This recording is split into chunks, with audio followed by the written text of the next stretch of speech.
थक गए वीरेंद्र बाबू। बोल साले तू हमारा बेटी के पीछा छोड़बे कि ना? ना हम ना छोड़ब अपन करे जाके।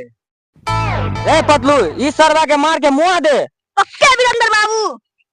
इस सरवा के प्यार के भूत सवार हो गइल बा। ससुर जी रउआ के जितना पावर लगावे के बा लगा ली। प्यार करे वाला मर सकता, प्यार ना। और हम राउर बेटी से सच्चा प्यार करी ले। रे फूटल नसीब के टूटल आशिक, अपन मौत के मत बुला। है ससुर जी अब बाड़ी तोड़बा। ई सरवा ना मानी, एकर अपन औकात दिखावे के पड़ी। हेलो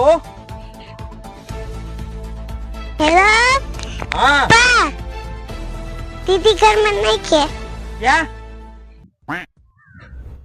रे हमार बेटी कहाँ बा? पहले हमरा के खोल ओकर बाद बताइब कि तोहार बेटी कहाँ बा। रे पतलू खोल सरवा के।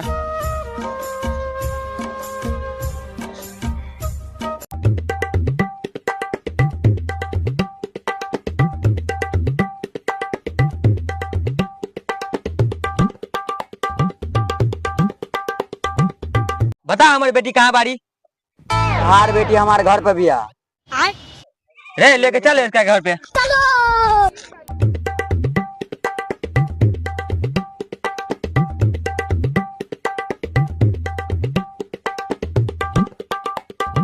कवन बारे हमार बाबूजी रे कवन बारे रे ई हमार ससुर जी आ ई हमार साला। आई लड़की कौन बारे रे घर में? ऊ हमार जान बारे। साला मदनुआ के नाना।